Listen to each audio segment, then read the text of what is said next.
These are the notes for LT5 in the light and color unit. Depending on time, all right, the situation we're in, sometimes we do a separate, like, you know, the five question little quiz at stations, and sometimes we don't.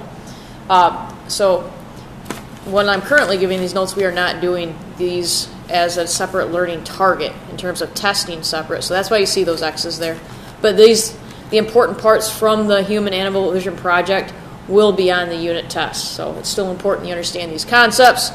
And as you have already finished the project, at least you should be close, which is why you're taking these notes, you know that you need to be able to compare and contrast human vision with that of another species. So the notes here are just making a generalization about some important difference between your typical animal vision and human vision.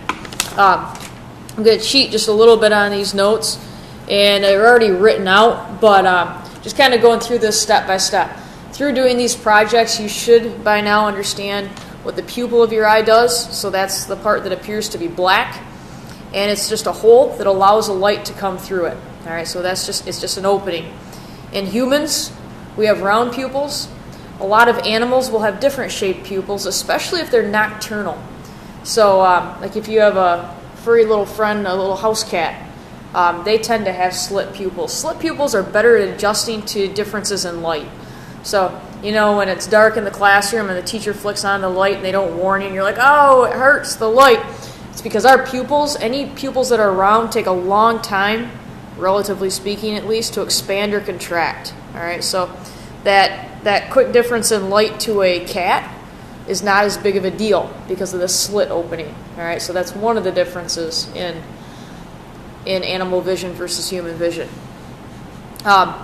In terms of just parts and pieces of the eye, that's another importance, is an iris, and that's a muscle that's around your pupil, and that will either expand or contract, and really its job is to change the pupil size. So it's a muscle that changes the size of the opening within your eye. With humans, obviously, we have a lot of different color variations there. With some animals, you get a lot fewer. So most dogs have brown eyes, or maybe you happen to have one with like the albino type of pigment. But for the most part, dogs' eyes are blue. Cats' eyes, green or blue. All right, so that's what we mean by the iris.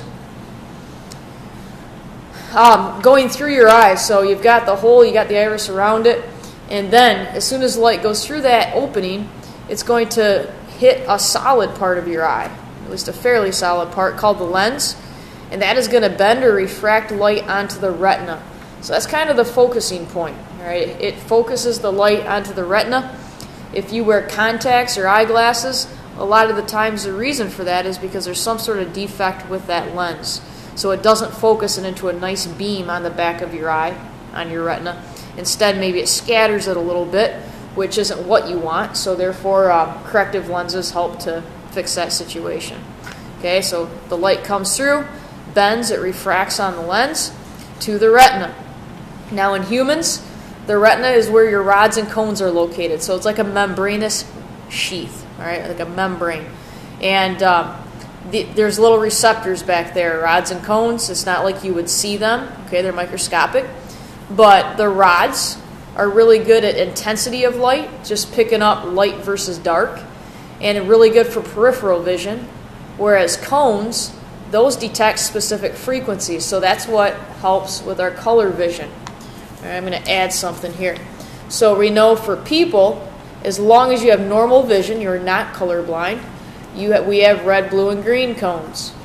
If you tend to be a colorblind animal, that usually means you lack the red. There are exceptions. Some marine animals actually lack the blue, which always seems weird to me just because we think about, well, water is blue, so why can't they see blue? That's weird. But most animals, like your house cat, your dog, a deer, that sort of thing, they lack the red receptor. So they're not good at low frequency, long wavelength color recognition. So reds and oranges aren't good for them, for example. All right. And a couple more things here. Optic nerve. So we've got the retina, and that's where the rods and cones are at, and they're going to essentially stimulate a connector piece. And there's an optic nerve that goes from the kind of the back side of each of your eyeballs, and it's thick. Like, not to be gross, but like if we were to look at a human eye, you could see the optic nerve. It's big. It's like a cord, and you're going to have two of them, that takes the signal from your eye, from the retina to the brain. So that's how your brain gets the signal of color perception and light perception. All right, so that obviously is an important piece. Now, something that people don't have. All right, so this is just animals, and not all animals, but again, nocturnal animals, is the tapetum lucidum.